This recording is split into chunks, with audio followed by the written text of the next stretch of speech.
Welcome back to the Mom and Mind podcast. I am your host, Dr. Kat. And on this episode, I am joined by Susanna Peace Lavelle. She is sharing her experience through postpartum anxiety and depression and is sharing her lived experience raising a teenage daughter with a myriad of disabilities and diagnoses, including autism spectrum disorder, ADHD, anxiety, and severe food allergies. Susanna has overcome so many ups and downs in her motherhood journey, and in the process, has found her true life calling to help other parents find and realize joy and passion in their own lives. Susanna received her bachelor's from UC Berkeley, is an author, speaker, disability rights advocate, and certified professional life coach dedicated to the health and wellness of disability families everywhere. And we'll start off this episode with her sharing her experience through postpartum anxiety and depression. So let's dive in. Well, welcome, Susanna. Thank you so much for being here. Thank you. So happy to be here. I'm thankful that you want to come on and share parts of your story and how you found healing and what the journey's been like for you. So let's just start wherever you'd like to start with your story. Yeah, sure. Thank you. I'm a mother. I feel like this is a very big part of my journey, at least for the last 18 years that I've been a mother. And I will say though that growing up, I always dreamed of becoming a mother. Mm, So motherhood for me was something that I felt was just going to be part of my life, no matter how it looked. I didn't mm, know how it was going to look.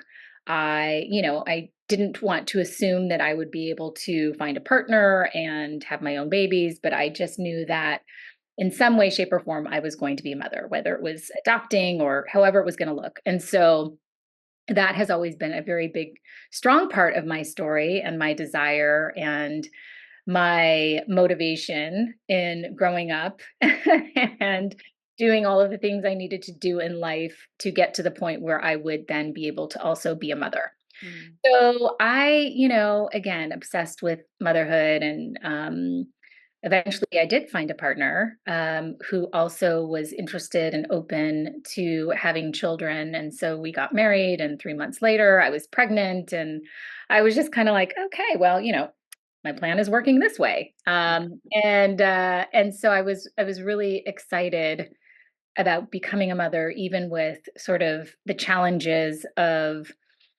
pregnancy in terms of, all of a sudden I'm not feeling like myself. I'm mm. wanting to throw up all the time, all of those little things that are not necessarily uncommon, but we just never know what our own experience is going to be. Right. And so that was sort of my first entrance into a life for me that sort of felt out of my own control. Mm, I felt like growing up, I had a lot of agency in terms of, studying hard and then getting this grade, or, doing really well in my job and then being able to be promoted. There was mhm, sort of a lot of correlation of my effort, um, being realized in some sort of next transaction or next level or something. And that was not the case, as soon as I became pregnant. And so that was sort of the start of a lot of, sort of life lessons for me mhm, along this journey. And just, sort of to summarize all of it, to share where I am today on this journey. I am, a mother supporting an 18-year-old daughter who is now a legal adult, which she likes to remind me of. And I have since divorced my partner, and my daughter and I are pretty much living together. My ex husband is very supportive, but my daughter lives with me full time, and she lives with food allergies. She is on the autism spectrum. She has multiple diagnoses in terms of, learning differences, differently, wired brain in terms of, official diagnoses of like ADHD and generalized anxiety and, other sort of little fun things that can sometimes accompany an mhm, autism diagnosis. So this is our life. Mhm.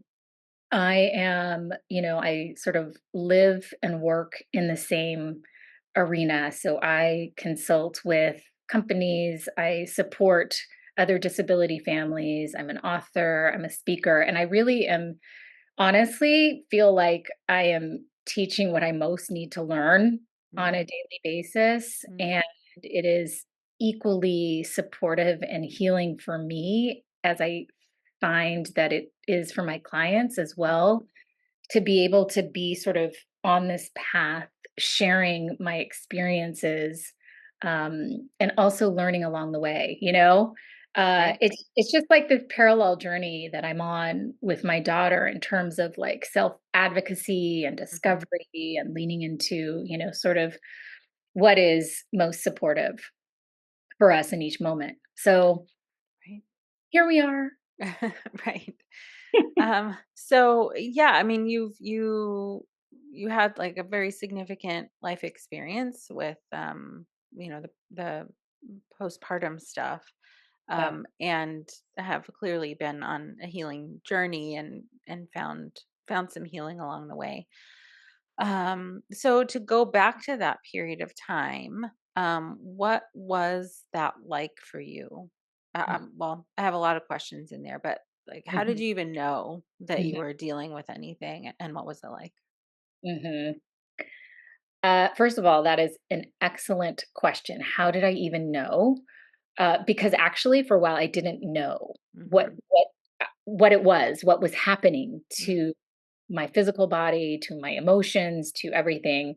The way that it showed up for me was that a couple of months after my daughter Arizona was born, actually even sort of right away, I was feeling a little bit overwhelmed and just like, I don't even know what I'm doing, and who decides that all of a Hmm. sudden I know what I'm doing? Nobody. So I felt very overwhelmed in that sense of like, oh my gosh, my life just shifted so tremendously, like Hmm. overnight. You Hmm. know what I Hmm. mean? And the first week was manageable because my mother, who is a professor, it was my daughter was born in the summer, so she was off for the summer. She came to live with us for a week. My husband at the time took the week off from work, at a time when remote work wasn't really a thing. Uh-huh. Right. So I had my mom and my husband there with me that first week, and I just felt like, this is really hard, but I'm not by myself. I don't feel alone. Hmm. I Hmm. And then they both left, like my mom left to go back home and my husband went to work. And I just remember standing there on the porch, holding the baby and just sobbing, like, well, what am I supposed to do next? So it felt sort of lonely from that point moving forward. But, I was told that, oh, you're going to experience sort of the baby blues. And, that's just because, you're not sleeping like you used to. And now you're responsible but there wasn't really any conversation around, anxiety or real depression or real feelings of like helplessness and isolation. And so I just chalked it up to like, this is newborn living, this is a transition, it's a change for me.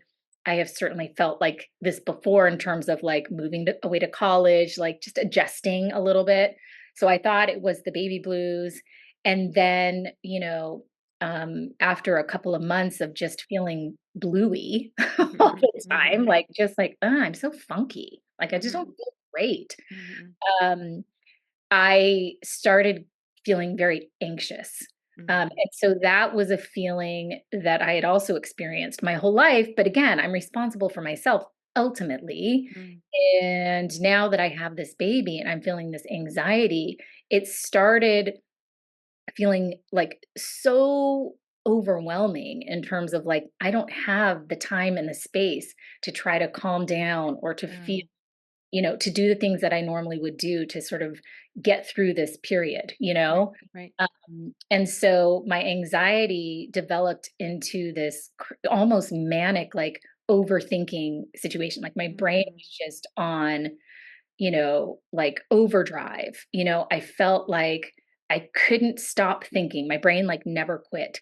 And Mhm. so when I put Arizona to take a nap or, you know, trying to figure out, the times when I could have to myself, I just couldn't even settle. Um, Mhm. and my brain was crazy and my heart was racing. Right. Yeah. So I imagine that impacted your sleep too. Oh, cat. That was my next sentence. My next sentence was the anxiety got so bad that I could not access sleep for Right. myself. Right. And so every time I felt like, okay, let me calm down. I'm going to put my baby to bed. And usually that meant in the co sleeper next to my bed, which Mhm. ultimately left with, ended up with her like on my breast in the bed, Right. um, I was trying to do everything right. I was trying to like, "Oh, Mhm. no, you need to let her sleep in a crib on her own. That's the only way," right? All these voices in my Mhm. head. Mhm. And Mhm. so after, a couple of nights of not being able to sleep one wink, that just started to, culminate in this fear every night of like, "Oh my gosh, what if I can't fall asleep tonight?" Oh, And yeah. after 2 weeks of not sleeping 1 second of the night, I just was crazy, Did you I just sleep during the day at all? 0%. I No could sleep. no sleep. No sleep for 2 full weeks, and I am not exaggerating. My mom, you know, arranged her schedule so she could come back and help. I mean, I was, like, literally spiraling Mhm. into this zombie life, Mhm. I remember those days where I was like, "I am in this life, but I'm not really here." Mhm. Like, I'm going through the motions, but I don't know what's happening, And, but when I became depressed, like, legitimately scarily depressed, I was like, "Okay, I can't not seek out some help because Right. I just can't do this anymore. I don't know what to do. I can't do this on my own."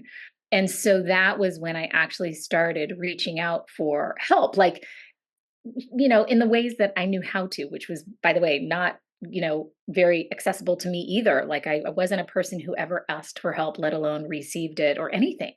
I never needed it. And so I started talking to my sisters and then my mom and just tried to be as vulnerable as possible. I felt embarrassed. I felt ashamed.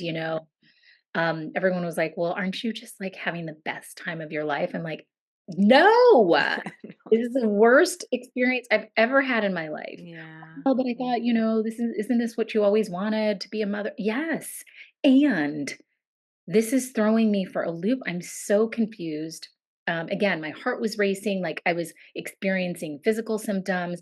I Yeah. was losing like a pound a day Oh. because I was so anxious, you know? And not eating. I no, I was eating.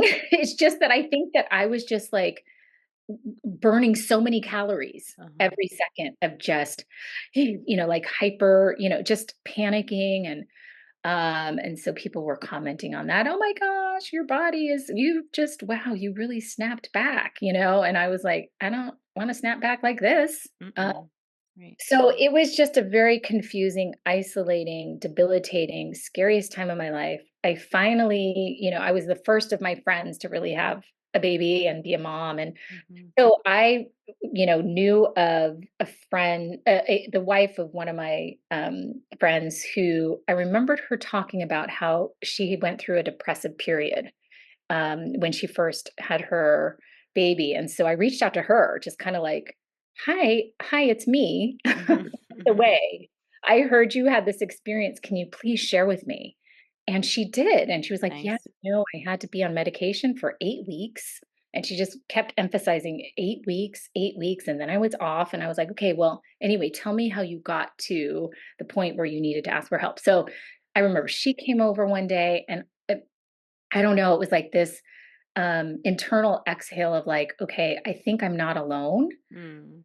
I Mhm. don't know many other people who are having this experience. This is absolutely brand new to me, and let me just start here." And Mm. so it was just that started the journey of trying to find help and support, and, it ended up being a combination of, medication and Eastern practices in terms of also, acupuncture and holistic chiropractor work and meditations and mantras. I mean, I was like, just Everything. whatever can maybe help for the Right. next 30 minutes or an hour, I will take it, I will do it. I had that motivation. Yeah. That's scary, scary time. Sure. I mean, it certainly was unexpected uh, to be going through this. Yes, And yes, um, it sounds like there wasn't, I mean, there was some understanding that something was going on, but not necessarily that you could figure out exactly what or why yes, or right, and all of right, that. But right. it's amazing to me that we can be suffering so much, and also at the same time, this other part of our brain is like, I should probably reach out to that old friend. Yeah, yes, right, right, right. Even if you don't exactly know what's going on, there's some part of you that's like looking for healing Something somewhere. well, something, and I think that I was so focused on the physical symptoms Mm, initially in terms of my heart racing and just even as I was, like, starting to go to sleep, all of a sudden my heart would go, and I would mhm. jolt awake, and, now I know it was largely hormonal. I'm experiencing some of that now in menopause. It's so interesting. Our So bodies fun. are like right. So fun. Mhm. And so there was this so back then there was like no internet the way we had it now. We have it now, but there was like this email group of moms in LA that we could send messages to. So I remember sending a message to the group of like, "Hey moms, I'm just curious if anyone has had this experience. My heart is racing. This, da, da." And most people were like, "Oh, yeah, no, you probably need to sleep more." Da, da." And then finally, like after the 17th or 18th response, some mom got on and she was like, it might be your postpartum hormones. It sounds like, sort of the onset of postpartum anxiety and potentially postpartum depression, like just actually labeling it as those things. And I was like, I've never heard of that before. Mhm. Okay. This was Mhm. not that long ago, right? I had never heard of that before. And so as soon as she said that, I was like, huh, that kind of tracks. Let me call my OBGYN Mhm. and try to get some help. Um, and that ended up not being helpful. So I just had to go for I Oh. had a, male dominated office of OBGYNs and I Mm. didn't think about it back then, but they were like, well, it sounds like you just need sleep. Let's Mm. do some, Ambien. And that didn't work. So anyway, it was a Yeah. long process of back and forth and figuring things out. And it really took quite some time. I mean, I feel like, we're postpartum really for the rest of our lives after Mhm. we have a child. So, yeah, man. Yeah. How I know there's some cultural factors that maybe played into at least the understanding of what was going on. Can you speak to that and what those are? Yeah, I think so. I think, well, just in general, and I don't mean to overgeneralize, but I think that there is this idea that, especially here in the United States, in America, where we are, that there is so much accolade, and we revere so much the mom who sort of does it all on her Mhm. own, right? And it's kind of like when you read these articles and celebrity magazines where, the parents are like, "Yeah, and we do it ourselves. We don't have nannies." Like as if like this is so great. This is what we should Mhm. aspire to, Mhm. be in this sort of joyful bliss of just parenting on our own. And if that is your experience, that is fantastic. And I'm so happy for you to be that true and joyful experience for you. But it wasn't for me. And in other countries and communities, and for example, in my cultural background, which is Taiwanese, my father is Taiwanese, my mother's American. But in Taiwanese culture, you have so much support after birth. Mhm. It doesn't have anything to do with your social status. It's just Mhm. we're here to make sure the mommy is rested and can care for the baby. So there's Mhm. a lot of, broths and herbs that are supporting breastfeeding and the mom rests and the night nurse or whoever it is, not even the night nurse. It's just someone who's there to Mhm. help you for the entire month that you are supposed to rest and restore to be able to take care of the baby. Right. but, it was, I'm a Taiwanese American, right? So I didn't have, access to that here. I Right. suppose I could have because a lot of my family does um, still lean into that practice when they are, giving birth here. But I just, I was like, well, no, this is kind of what everyone else is doing around me. And so I just feel like, we need to even still shift this conversation around just caring for ourselves so that we can care for our children. Fancy that Mm. notion. Mm. So I just felt like I was leaning into this narrative of like, well, I can do it. I'm going to do it. And I'm also going to, be cute and all of these other things at the same time and make dinner every night. And, Right. I just didn't give myself a break to not be okay. And I feel like my body was like, okay, well, I'm going to give you a little wake up call so that Right. that you are going to need help and you're gonna have to ask for help and actually receive it. Mm. Otherwise, Mm. Mhm. otherwise, it's not gonna work out for you. Yeah. Uh, right. So that's so interesting. I mean, you're right. You're here. If I find that this is true for people who kind of straddle cultures, is it's hard to know sometimes like what to keep and what to use and what to not. And like to your point, what you're surrounded by is like, well, this is what people are doing here, so that's what I should be doing. Right? It's a really powerful influence. Right. Right. uh, Kind of influenced you in a way out of like even considering a different practice. Oh, with and it's not like a conscious thought process. No. No, and I will actually even add in another culture, which is the Los Angeles sort of Hollywood culture, which is even more so, yes, you snap back Mm, again. mm, You're up and about and you're having the most blissful time with your baby and da, da, da, da, da, da, da. And again, I did not have those experiences and I felt so embarrassed, mm. so ashamed of myself for not being able to access more joy in the newborn phase, you know? That's rough. Yeah. That's Yeah. really rough.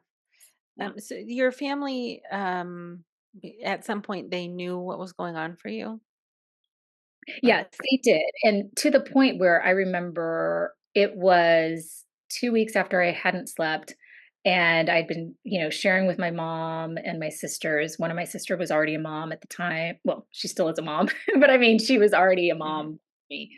And so they were I guess they had been, discussing, like, how best to support me, and, they were ready to be like, Susanna, we can take care of Arizona. Just go get help, like go to the hospital or rest or whatever it is, and I felt like, I should have felt very supported by that. And in a way, deep down I was, but I just felt like I'm a failure. Like I mm, can't even do this. Like I'm just starting, mhm, and I mhm. can't even do this. I'm already throwing in the towel. Heck no. You know what I mean? Oh, So wow. I it was a tough time. I ended up not needing to take them up on that offer, but I did feel like, yeah, I might have to do that. I mean, I might need to go check in somewhere and just have someone stick an IV in my arm Mm. that I can go to sleep. Give me some drugs. I don't care, Right, right. Um, but it was tough times. I mean, I look back at pictures of that time of me mostly holding a baby and I look just completely void of any connection to life, really. Mm. And that's what was so scary. But, ultimately I was able to find the right help, but it took a long time. How Uh, long would you say you were kind of in that suffering? I still feel like even today, sometimes I feel like, I have these moments where I'm like, Mm. I can feel my body, it's like in my bones, Yeah, yeah. But I would say during that postpartum anxiety depression time, I would say probably a good 2 to 3 years of Mhm, just the up and down, changing medications, shifting medications, weaning off medications too mm. quickly, and then just going crazy, and then having to, like, it was just this this interesting experience for me. I'd never taken medication before really in my life. I've, sort of grew up very much under sort of Eastern medicine practices. I'd been doing acupuncture for me since I was 10, Mhm. different things where before it was cool, before it was cool or fun or glamorous. So Right. I didn't, I was, yeah, it was, it honestly, I feel so traumatized when I think about those days and surviving those days. I feel like, again, I have moments throughout my life Mhm. now, um where I can find myself spiraling into Mhm. that same space, and I luckily have a toolbox of resources that I've created for myself that is very vast and deep Mhm. and wide, Oh, and good. I'm able to access, what I need to access sometimes right in the moment, Mhm. and so it's different now, also, it's much different now having an 18-year-old. There are so many other things that I'm worrying about, Oh, yeah, sure. as Mhm. opposed to, like, her sleeping through the night, as Mhm. a newborn. So yeah, it is. I feel constantly on my toes. Like you mentioned the word unexpected, and I feel like that is the theme to my life Mm. so far as a mother, and not even in a way that is trying to evoke sympathy or Mhm. woe is me. It's Right. just a fact. It's a fact. That's what's real and true for me. Right, right. So am I right? I hear that those 2 to 3 years still have this resonance for you, or something, whatever. Like we go through stuff, and Yes. then find some sort of healing, maybe, and then whatever. You're just walking through life, and then get a little activated here and there, and you're like, Uh, whoop, ugh, got to deal with that now, or like I don't want to deal with that now. And it's hard. Like that kind of stuff really does leave a mark, so to speak. um yes. it's a wound of sorts, and there's just like a ton of grief too in all of that. Like, that's not how you wanted to do this at all. Yeah. Wasn't Yeah. what you expected, and then on top of that, all of the suffering that you had. Yes. It's a lot. Yeah, yeah, you're right. It was very much a time of mourning. Mhm. Um, yeah, I feel like that is also part of my life life Mhm. mourning, unexpected mourning, Mm. unexpected and continuous mourning with some little flickers of joy. You Mhm. Mhm. That's tough. That's really hard. know, And so at um you once you, I guess, got to the right tools, the right medication, the right, how did things start to feel better? Like what did you notice?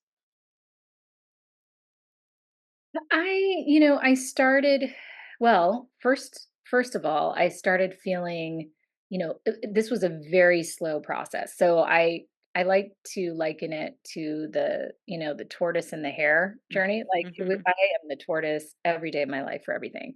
Um, I just felt like, my eyes started opening. I Mm. felt like I could sort of be be a little bit present again, like, "Oh, I'm here." Like, Mm. literally, it would start with, like, "Okay, I'm alive," you Mhm. know? "I'm here. I'm existing." Mm. Uh, and I think that's when I started really leaning into who my daughter was. I Mhm. never felt disconnected from her, I will mention that. I never Mhm. felt like, oh, I felt very connected to her. I just felt completely disconnected from myself. Mhm. Mhm. And Mhm. so I was starting to reconnect with myself, which almost felt like experiencing life, from the very beginning again. It's like everything felt new, like Mhm. just walking felt new, like driving felt new. Everything felt new and different. It's like I had a new lens. And so I was able to like sort of lean back into some self care and soul care practices for myself, which felt very supportive, Mhm. as opposed to reactionary. I felt like I was able to be a little bit more proactive with the little things that brought me joy. And then this was probably when Arizona was around, 18 months old, 2 years old, I was like, "Oh," starting to take some exhale, and mind you, it was also at this time that we were discovering all of her crazy food allergies, so there was sort of Oh, that so much work. battle journey going on too, and so then when she's around 2, 2.5, I was starting to exhale a little bit, like, "Okay, now my parenting can begin." Mm, And that's when, I started noticing and people started noticing that Arizona's development looked a little bit different than other kiddos her age, and so that's when that conversation started, and that became the next battle, mm, uh, in my journey, as a mother, and so I just feel like I had these little moments of, like, coming up for air, mhm, mhm, like taking a quick breath and then diving back down, right? mm, mm, Treading water furiously, to get back up to the surface, and, yeah, so here yeah, I mean, it's we're still we're still going, mhm. right? Still going. So in the process of like you're figuring out your healing, and also now finding out that your daughter needs, it sounds like, some additional supports, or um in some ways, I don't know if I'm making a parallel right now that you guys are both Yeah. needing support. Yes, yes, exactly, yes, yes. What was that process like for you to get her the support that she needed while still kind of working on your own? Yeah, so, well, back then, I feel like I wasn't able to do this parallel thing at the Mm, same time. mhm, So, I was starting to lean into me, but sort of like, you know, being like, "Okay, you're good for now. Let me just focus on me. Okay, we figured out your allergies. Now let me focus on me. mm, Okay, so, mm, oh, there's some developmental things potentially. Let me mm, mhm, focus on that, mhm, and then I'll come back to me." mhm, So, now, as my daughter is 18, we're able to sort of dance together and mm, integrate and intertwine. And sometimes she needs more support than I do, and sometimes I mm, need more support than she does. And we talk about it. We figure it out. We've have this flow. But back then it really was like here, it was like mm. either this or that. It was like a Right, both, not a both and. right. It was really challenging for me to figure that out in my brain. Sure. Um, so yeah, so her supports were, as soon as I, sort of understood that there were some developmental challenges, I just started, on that war path. I keep likening it to war Mhm, because I feel like I had to battle for every, mm, episode here in terms of like getting the support. It was not so easy, mhm, "Oh, no, mhm, she's fine. Everything's good. She walked when she was 12 months." I'm like, "Yeah, but she's like talking to the wall in the other room." "Yeah, but she has language."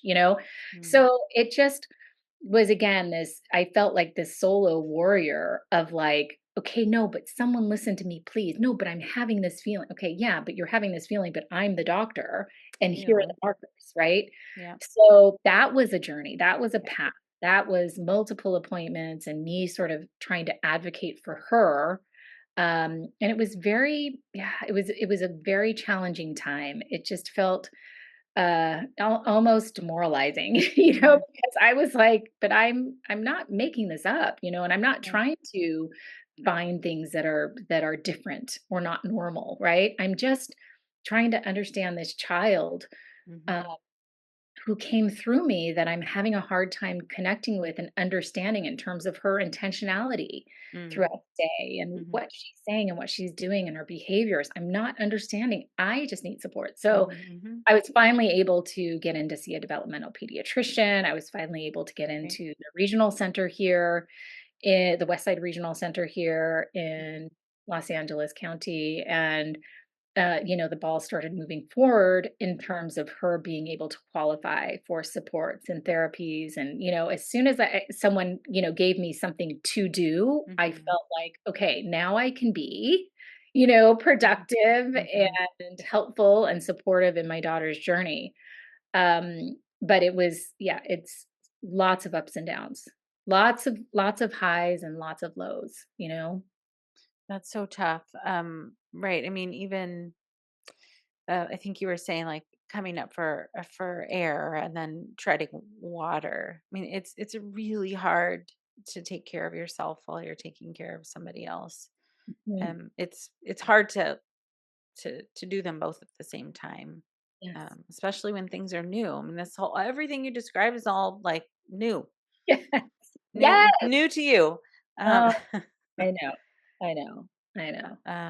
yeah. So it's how have you been able to, um, like be kind to yourself in this process and figure out how to get to that place?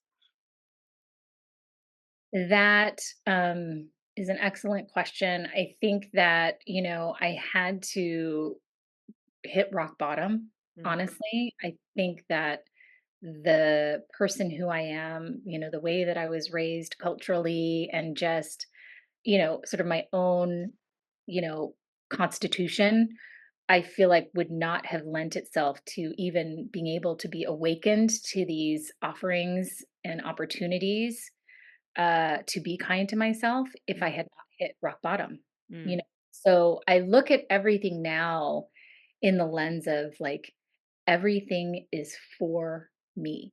mm, I believe that every circumstance, every situation, good or bad, every challenge, every victory, mm, whatever, everything is for me. And so when I'm going through these uncomfortable and funky times or situations, I have to know and believe like everything is okay, and so, or at least everything will be okay. mm. Yeah. Maybe I don't feel that way in the moment, but everything is for me. And so, because of this sort of, spiritual understanding, I have um I have no other option than to be, so compassionate with myself. Like, Susanna, it's so perfectly understandable why you would feel so overwhelmed, why you would feel Right. so tired, why you would feel so spent and exhausted. It's so understandable why you feel like a failure, and that ultimately led to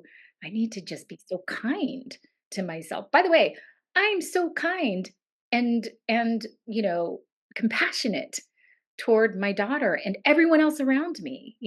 It's just I'm so hard on myself, and I just the negative self-talk some days it's overbearing. So Right. I again, long-winded answer to basically say that I am so grateful for this opportunity to be awakened to this life.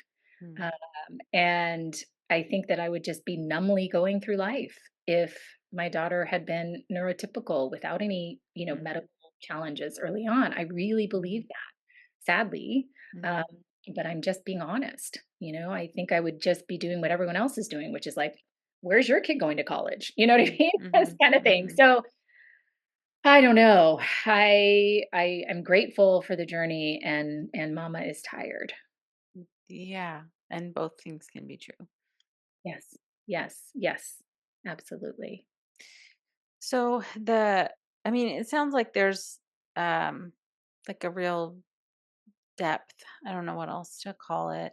Um to your journey, and meaning just like this, like the words you're using, be like feeling sort of awakened to this life and getting in touch with not only like what was going on for you, but what's going on for your daughter, and um how has that shaped how you sort of show up for other people or help other people? Yeah, just well, again, all of the situations and circumstances that I've experienced, I find have allowed me to show up for others in ways that can be very supportive to them. So this is Mm, another, hidden blessing, I feel. Even just the experiences of, having a daughter with allergies, right? Connect with somebody who's so fearful that there might be peanuts on the plane. Yeah, mhm, I see you, I feel you. Yeah, it's so understandable why you're so anxious about the flight or the postpartum anxiety and depression. I would not wish it upon anybody in this mhm, world. And mhm. it is, it happens, by the way, more often than we think. Right. And so if I can just sit with you and be with you and see you, sometimes Mhm, that's enough.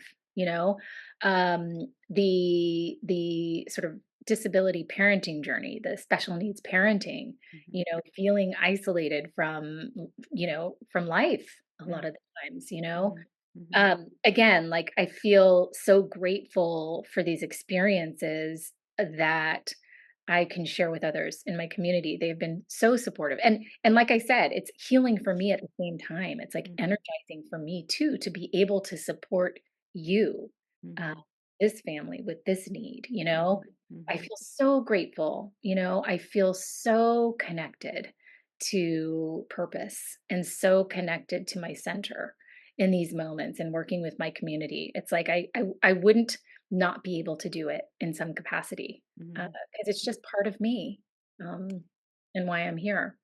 That's amazing. And I assume, I mean, there's so much validity to like after you've been through stuff and learned a lot and figured out, especially like the kind of world of navigating getting resources for a child who has special needs or neurodiversity. People who are just starting out on that journey don't know where to start. Mhm. I mean, Yeah. it's hard to find stuff. I mean, yeah, you can Google things and whatnot, but there's the figuring out where to start logistically, but there's like where to start emotionally. Like you are dealing with a lot of stuff Mhm. now or all of a sudden that you have to sift through, and people need help and support through that. Yes. Yes. Yes. So it's great that you're doing that, and supporting people in the ways that you can, because it's Mm. and we all need that. Yes, we do. Absolutely. And we're not meant to do this life alone. There's a reason why we say it takes a village, Mhm. and we might not have access to village. So you create your tribe. I mean, Right. that's what I've had to do, right? I don't, Mhm.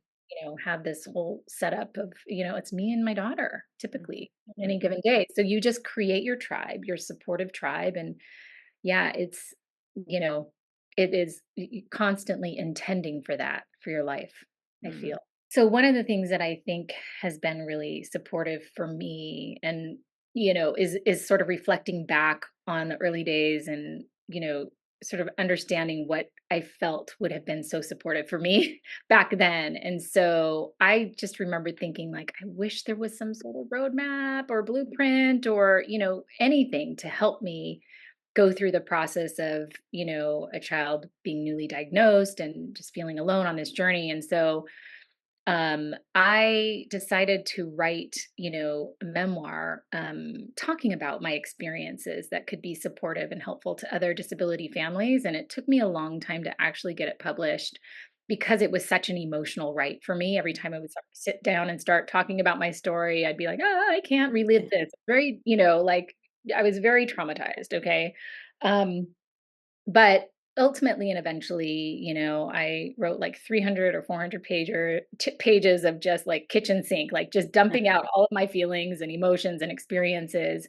And over time, whittled that down to sort of more of anecdotal memoir of like, what I was going through.